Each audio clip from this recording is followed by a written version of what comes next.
il est étonnamment facile pour une personne de rester assise et de penser à ce qu'elle veut que sa vie devienne, et, ce faisant, de ressentir comme si quelque chose d'important avait déjà commencé. Rien n'a bougé. Rien n'a changé. Mais intérieurement, cela ressemble à du progrès. L'esprit est capable de quelque chose de très convaincant. Il peut simuler le mouvement. Il peut créer la sensation d'une direction. Il peut construire des versions entières de l'avenir si réel que, pendant un instant, on oublie que l'on se trouve encore exactement au même endroit. On peut passer des heures à réfléchir, à affiner des idées, à imaginer des résultats, à répéter mentalement des conversations qui n'ont pas encore eu lieu. Et quand c'est terminé, il y a un sentiment discret de satisfaction. Comme si quelque chose avait été accompli. Comme si un pas avait été franchi. Mais quand on regarde sa vie réelle, rien n'a changé. Et c'est là que le danger commence. Parce que le sentiment de progrès peut remplacer le besoin réel de progresser. Une fois que votre esprit vous a donné la récompense, votre corps ne ressent plus l'urgence de la mériter. Et lentement, presque sans vous en rendre compte, vous commencez à échanger l'action contre l'imagination. Vous commencez à vivre dans la préparation, au lieu de vivre dans la participation. Vous vous dites que vous travaillez sur quelque chose. Mais ce que vous faites réellement, c'est y penser. En parler. Le planifier. Y revenir. Encore et encore. Et aucune de ces choses n'est inutile. Réfléchir a de la valeur. Planifier a de la valeur. Mais seulement quand cela mène quelque part. Seulement quand cela se termine par une action. Parce que si la réflexion ne mène pas à l'action, ce n'est pas du progrès. C'est du retard. C'est du report, habillé sous une forme assez productive pour pouvoir se justifier. Cela vous permet de rester mentalement actif, tout en restant physiquement immobile. Et cette combinaison est dangereuse. Parce que l'activité crée l'illusion du mouvement. Vous pouvez être totalement occupé dans votre esprit. Pendant que votre vie, elle, reste totalement inchangée. Vous pouvez analyser votre situation sous tous les angles possibles. La découper. La reconstruire. Vous l'expliquer de différentes façons. Et malgré tout, restez exactement là où vous êtes. L'esprit devient plus bruyant. Mais les résultats, eux, restent silencieux. Et cet écart. C'est là que la plupart des gens restent bloqués. Non pas parce qu'ils manquent d'intelligence. Non pas parce qu'ils manquent de lucidité. Mais parce que leur pensée ne franchit jamais la ligne qui mène à l'action. Pensez à la fréquence à laquelle vous imaginez une meilleure version de votre vie. Une version où les choses sont différentes. Où vos habitudes sont plus solides. Où votre discipline est plus forte. Où vos résultats sont visibles. Cette image peut être détaillée. Elle peut sembler proche. Presque accessible. Et au début, cette image peut être motivante. Elle peut vous donner une direction. Mais si elle n'est pas suivie d'action, elle commence à changer de rôle. Elle cesse d'être un plan. Et devient une échappatoire. Au lieu d'utiliser cette image pour guider votre comportement, vous commencez à y retourner pour vous sentir mieux à l'idée de ne pas changer votre comportement. Vous allez là-bas, non pas pour construire, mais pour éviter. Il y a une différence entre utiliser l'imagination comme un outil, et l'utiliser comme un substitut. Quand c'est un outil, elle vous oriente vers l'avant. Elle vous montre ce qui doit être fait ensuite. Quand elle devient un substitut, elle vous donne la récompense sans l'effort. Et avec le temps, cela affaiblit quelque chose d'important. Le lien entre ce que vous voulez, et ce que vous êtes prêt à faire pour l'obtenir. Vous commencez à attendre des résultats. Sans payer le prix nécessaire pour les produire. Et cette attente modifie discrètement votre comportement. Parce qu'une fois que vous croyez que quelque chose devrait arriver, sans effort, vous commencez à résister à l'effort. L'écart entre ce à quoi vous pensez, et ce que vous faites réellement. C'est là que se trouve l'essentiel du problème. Pas dans vos idées. Pas dans vos intentions. Mais dans l'espace entre les deux. Parce que la plupart du temps, vous savez déjà ce qui doit changer. Vous l'avez déjà identifié. Vous y avez déjà pensé. Vous avez même déjà imaginé à quoi cela ressemblerait, si vous alliez jusqu'au bout. Le problème n'est pas le manque de clarté. Le problème, c'est la traduction. Votre pensée ne devient pas action. Et sans cette transition, rien ne bouge. Vous pouvez penser pendant des semaines à améliorer votre santé. Vous pouvez faire des recherches. Le planifier. L'organiser. Mais tant que vous ne passez pas à une seule action concrète, votre corps reste le même. Vous pouvez penser à remettre de l'ordre dans vos finances. Fixer des objectifs. Créer des systèmes. Mais tant que vous n'agissez pas, votre situation ne réagit pas. Le calendrier ne change pas parce que vous aviez l'intention de faire quelque chose. Vos circonstances ne se modifient pas, parce que vous avez pensé à les modifier. L'action est la seule chose qui déclenche réellement le processus. Pas l'intention. Pas la planification. Pas l'imagination. Seulement l'action. Et pourtant, il y a toujours une raison d'attendre. Une raison de repousser. Une raison de dire, pas encore. Vous vous dites que vous avez besoin de plus de clarté. De plus de temps. De plus de certitude. Vous voulez que tout soit compris, avant de commencer. Mais la clarté ne vient pas avant l'action. Elle vient de l'action. Vous ne comprenez pas le chemin, tant que vous ne commencez pas à le parcourir. Vous ne voyez pas ce qui doit être ajusté. Tant que vous n'avez pas commencé. Attendre une compréhension parfaite devient une autre forme de retard. Et ce retard a un prix. Parce que pendant que vous attendez, rien ne change. Votre vie reste au même endroit. Et si vous voulez comprendre pourquoi votre vie n'a pas avancé, vous devez regarder honnêtement une chose. La différence entre ce que vous avez pensé et ce que vous avez réellement fait. Cette réponse n'est pas cachée. Elle n'est pas compliquée. Mais elle est inconfortable. Parce qu'elle vous oblige à admettre quelque chose de simple. Vos intentions n'ont pas été accompagnées d'action. Et sans cette correspondance, le progrès ne peut pas exister. Rien ne change, tant que l'action ne remplace pas l'intention. Une pensée peut indiquer la direction. Un plan peut organiser les étapes. Mais ni l'un ni l'autre ne vous fait avancer, tant qu'ils ne sont pas mis en pratique. Le basculement commence au moment où vous arrêtez de vous préparer. Et où vous commencez à faire. Même de la plus petite manière. Même d'une manière qui semble insignifiante. Parce que c'est à ce moment-là que le processus commence réellement. C'est à ce moment-là que le mouvement devient réel. Et une fois que ce mouvement commence, autre chose prend le relais. Pas l'intensité. Pas les élans de motivation. Mais la répétition. Parce que ce n'est pas ce que vous faites une seule fois, qui façonne votre vie. C'est ce que vous faites de manière répétée. Ce sont les petites actions. Réalisées jour après jour. Qui commencent à définir votre direction. Et quand ces actions restent les mêmes. Vos résultats restent les mêmes. Avec le temps, la répétition construit des schémas. Et ces schémas deviennent familiers. Et cette familiarité devient puissante.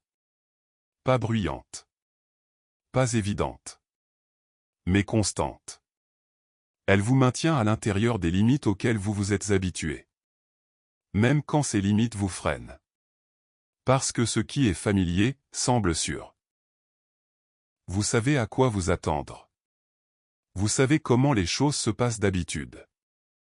Et cette prévisibilité crée du confort. Même quand ce confort vous retient. Beaucoup de gens pensent qu'à partir du moment où ils reconnaissent un problème, ils ont déjà commencé à le résoudre. Mais reconnaître n'est pas changer. Vous pouvez voir très clairement ce qui ne fonctionne pas dans votre vie. Vous pouvez le décrire avec précision. Vous pouvez expliquer pourquoi cela continue à se produire. Et malgré cela, continuez à le répéter. C'est cette partie-là que les gens veulent rarement affronter. La prise de conscience semble puissante. Elle semble mature. Elle semble intelligente. Et d'une certaine manière, elle l'est. Il y a de la valeur à être capable de se voir honnêtement. Il y a de la valeur à comprendre les schémas qui façonnent votre comportement. Mais la prise de conscience, à elle seule, ne modifie rien. Elle montre simplement ce qui est là. Et si cette conscience n'est pas suivie d'une action répétée, elle devient simplement une chose de plus que vous savez, sans jamais devenir quelque chose que vous faites. Une personne peut dire, je sais que j'ai besoin d'être plus discipliné. Elle peut dire, je sais que je perds trop de temps. Je sais que je continue à repousser ce qui compte. Je sais que mes habitudes me freinent. Et tout cela peut être vrai. Mais la vérité seule ne crée pas de mouvement. Parce que comprendre et agir ne sont pas la même chose. Vous pouvez comprendre qu'une habitude vous abîme, et continuer malgré tout. Vous pouvez comprendre que votre routine produit de la stagnation, et malgré cela vous lever demain et suivre cette même routine du début à la fin. Non pas parce que vous êtes incapable de faire autrement. Mais parce que ce qui est familier demande rarement de l'effort. Et ce qui ne l'est pas en demande toujours. Il existe une tendance silencieuse, dans le comportement humain, à revenir vers ce qui semble naturel, même lorsque ce qui semble naturel n'est plus utile. C'est pour cela que le changement est difficile au début. Non pas parce que la nouvelle action est impossible.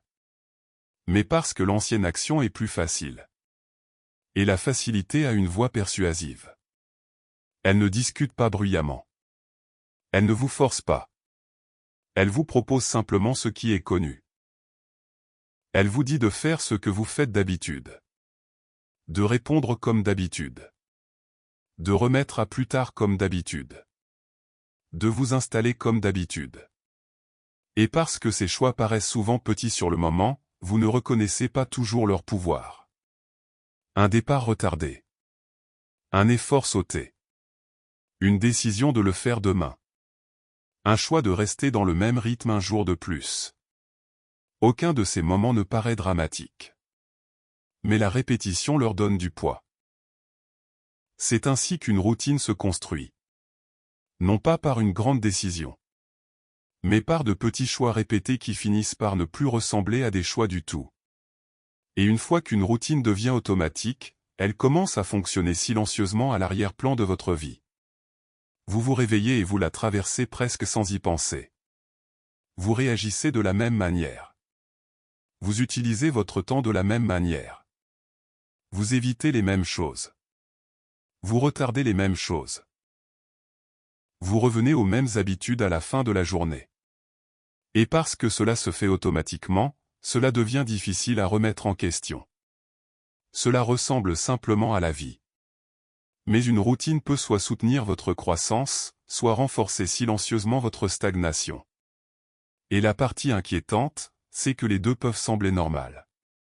Une routine productive et une routine improductive peuvent toutes deux paraître ordinaires. C'est pour cela que le confort n'est pas toujours le signe que vous êtes sur le bon chemin. Parfois, le confort n'est rien d'autre que la preuve que vous vous êtes adapté à ce qui vous limite. Vous appelez cela la stabilité. Vous dites que les choses sont stables. Vous dites que vous êtes constant. Vous dites qu'au moins, vous maintenez quelque chose. Mais il y a une différence entre maintenir un progrès, et maintenir une position qui ne s'améliore pas. Il y a une différence entre une constance qui construit quelque chose, et une constance qui vous garde enfermé dans le même résultat. La stabilité peut avoir de la valeur. Mais seulement quand elle est alignée sur la croissance. Quand la stabilité empêche la croissance, elle devient une autre forme d'immobilité. Une forme plus silencieuse. Une forme plus respectable. Mais toujours la même. C'est pour cela que la répétition compte autant. Parce que la répétition est neutre. Elle ne se soucie pas de savoir si ce que vous répétez vous aide ou vous nuit. Elle renforce simplement tout ce que vous continuez à faire. Si vous répétez des habitudes qui mènent à la croissance devient plus probable. Si vous répétez des habitudes qui mènent à la stagnation devient plus probable. Le schéma lui-même n'est pas le problème. Le contenu du schéma est le problème. Et pourtant, beaucoup de gens continuent à se demander pourquoi rien n'a changé. Tout en continuant à suivre la même structure quotidienne qui a produit leur situation actuelle. Ils se lèvent à la même heure. Pensent de la même manière. Utilisent leur temps de la même manière. Répondent aux difficultés selon le même schéma. Terminent leur journée avec les mêmes comportements. Puis ils espèrent que demain produira, d'une manière ou d'une autre, quelque chose de différent. Mais une structure prévisible conduit généralement à un résultat prévisible. Et ce résultat n'est pas aléatoire. Il reflète le schéma qu'il a créé. Donc si vous voulez un résultat différent, vous devez finir par accepter une vérité difficile. Vous n'avez pas simplement besoin d'intentions plus fortes. Vous avez besoin d'un schéma différent. Et changer un schéma est plus exigeant que créer un plan. Parce qu'un schéma vit dans la répétition. Ce qui signifie qu'il doit être interrompu de manière répétée jusqu'à ce que quelque chose de nouveau commence à le remplacer. Au début, cette interruption semblera artificielle. Bien sûr que oui. Tout ce qui est nouveau semble artificiel avant de devenir familier. L'ancien comportement a eu le temps de devenir automatique. Le nouveau, pas encore. Donc au début, le changement demande de l'attention. Une vraie attention. Vous devez remarquer les moments où l'ancien schéma essaie de reprendre le contrôle. Les moments où vous êtes sur le point de répondre comme d'habitude. Les moments où vous êtes sur le point de remettre à plus tard.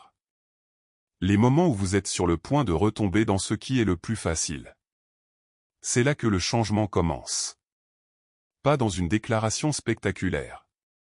Mais dans un moment d'interruption. Un moment où vous choisissez autrement. Puis vous le refaites. Encore.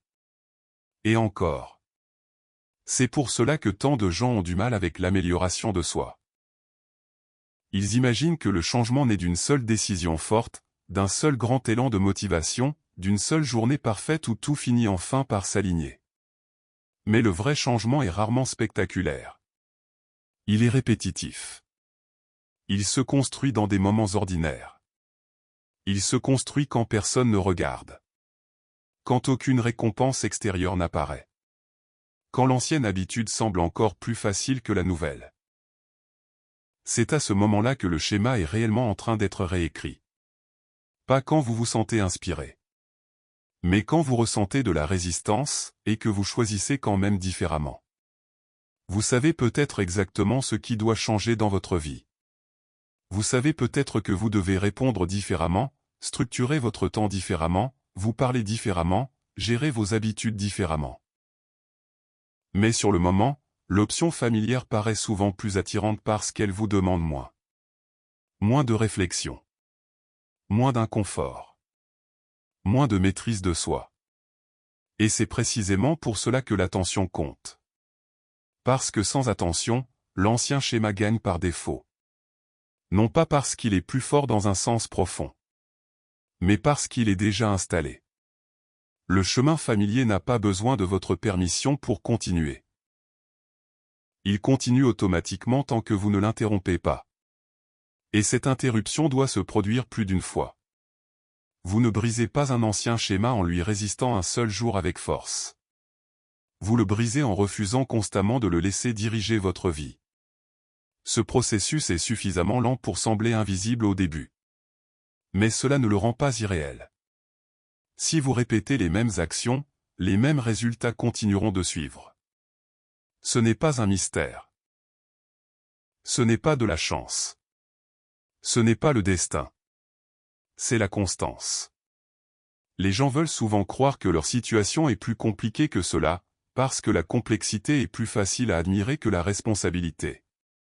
Si le problème est compliqué, alors peut-être que personne ne peut vraiment être tenu responsable de l'absence de changement. Mais si la vérité, c'est la répétition, alors la réponse se rapproche de vous. Alors la question n'est plus « Pourquoi la vie me fait-elle cela ?» Elle devient « Qu'est-ce que je répète chaque jour qui continue à produire cela ?» Et cette question est plus difficile. Parce qu'elle vous renvoie à vous-même. À votre structure. À vos habitudes. À votre routine. À vos automatismes. Ce n'est pas dit pour vous condamner. C'est dit pour être utile. Parce que si la répétition a créé votre résultat actuel, la répétition peut aussi en créer un nouveau. C'est cela qui rend le changement possible. Vous n'avez pas besoin de transformer toute votre vie en une seule journée. Vous devez commencer à interrompre ce qui ne fonctionne pas, et le remplacer par quelque chose de plus efficace. Puis répétez cela. Les petits changements comptent, non pas parce qu'ils sont spectaculaires, mais parce qu'ils s'accumulent. Une petite interruption, répétée assez longtemps, devient un nouveau schéma. Un nouveau schéma, répété assez longtemps, devient une nouvelle direction. Et une nouvelle direction, maintenue assez longtemps, devient une nouvelle vie. C'est ainsi que le changement se produit réellement.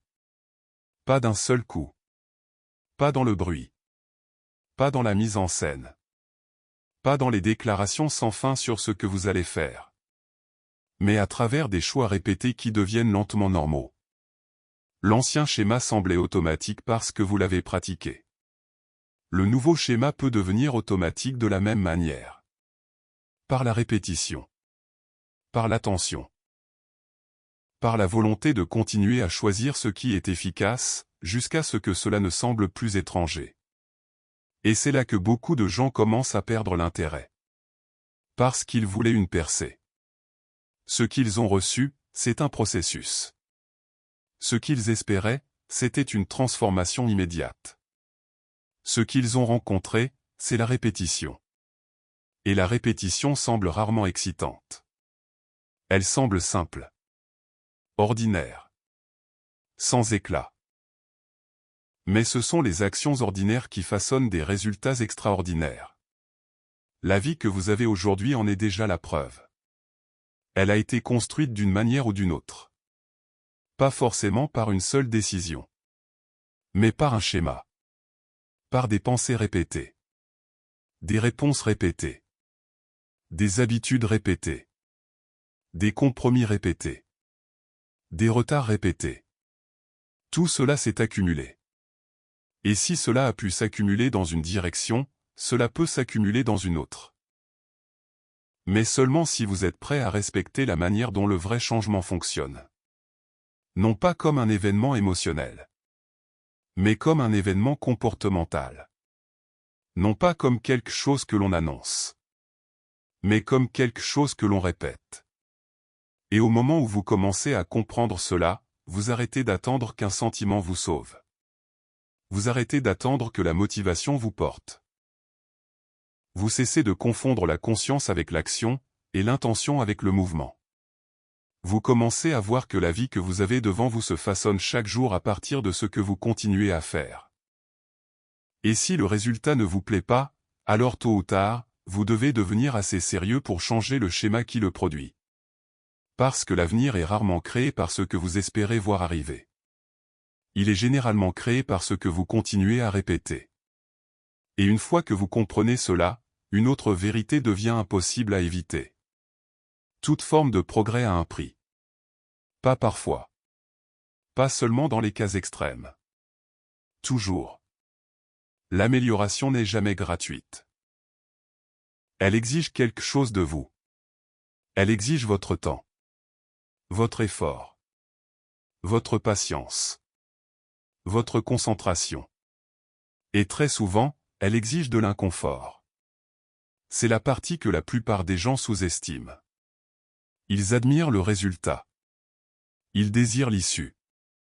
Ils imaginent la récompense. Mais ils résistent silencieusement au coup. Ils veulent un corps plus fort sans la discipline.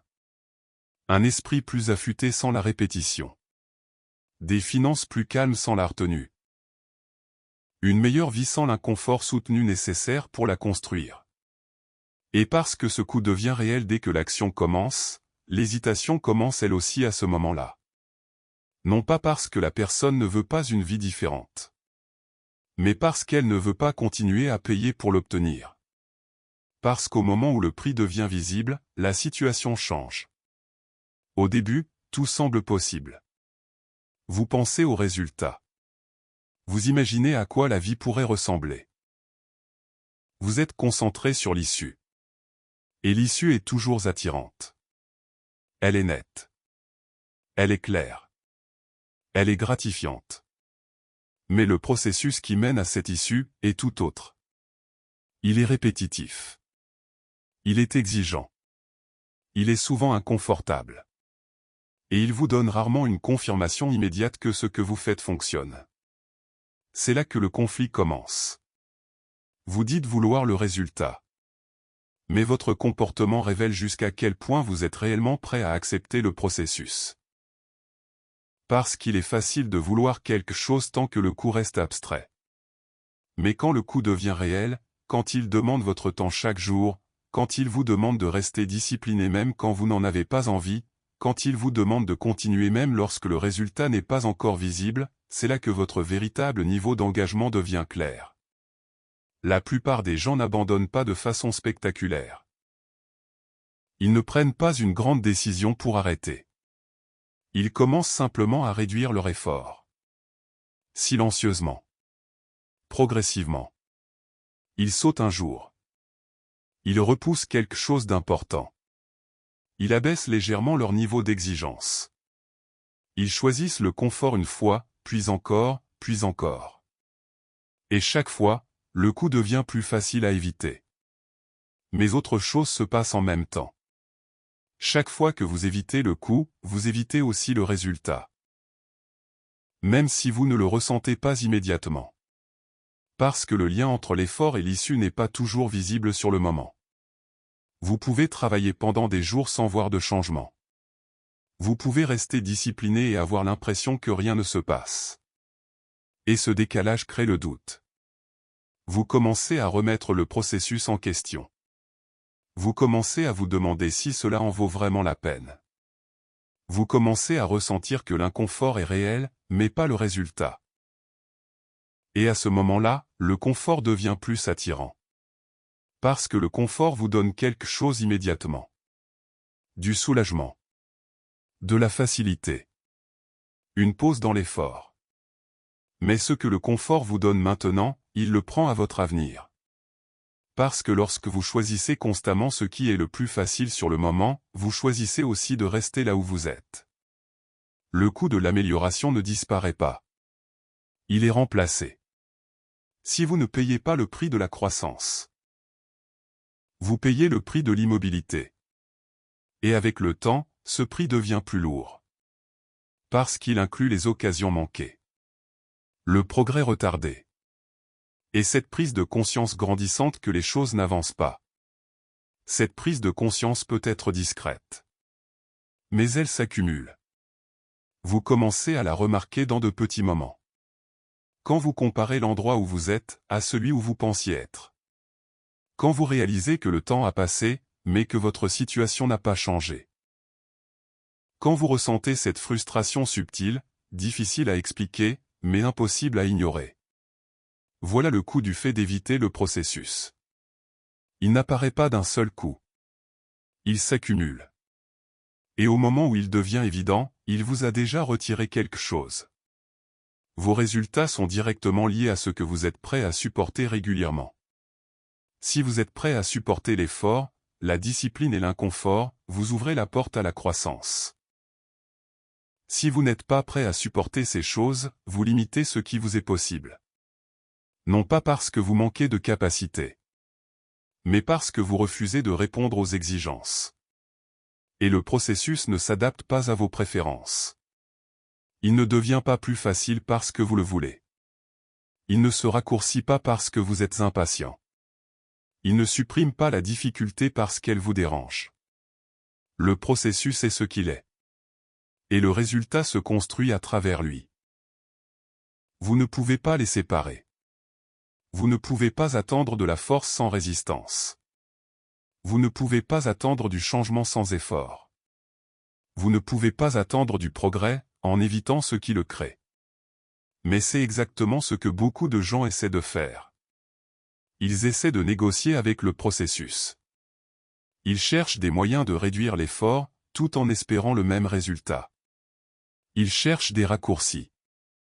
Ils essaient de faire moins, tout en voulant recevoir plus. Mais le progrès réel répond rarement à cette logique. Parce que le processus a ses exigences. Et ces exigences ne s'adaptent pas à votre besoin de confort. Donc si vous voulez comprendre pourquoi votre vie n'a pas changé, vous devez regarder honnêtement quelque chose que la plupart des gens évitent. Qu'avez-vous refusé de faire de manière constante? Pas ce que vous aviez prévu de faire. Pas ce que vous aviez eu l'intention de faire. Pas ce dont vous avez parlé. Qu'avez-vous réellement évité? Dans la pratique? L'effort que vous avez remis à plus tard. La discipline que vous n'avez pas maintenue. L'inconfort que vous n'avez pas accepté assez longtemps pour qu'il produise un résultat. C'est là que se trouve généralement la réponse. Le progrès appartient à la personne qui continue. Pas à celle qui commence avec le plus d'enthousiasme. Pas à celle qui en parle le plus. Pas à celle qui le comprend le mieux. Mais à celle qui continue, après que l'enthousiasme se soit dissipé. Après que le processus soit devenu routinier. Après que l'effort soit devenu ordinaire. Cette volonté, de continuer sans avoir besoin d'une motivation constante, c'est ce qui sépare ceux qui changent de ceux qui restent là où ils sont. Parce qu'au final, votre résultat reflète le prix que vous avez accepté de payer. Pas le résultat que vous avez imaginé. Pas le résultat dont vous avez parlé. Le résultat que vous avez payé, avec votre temps, votre effort et votre constance.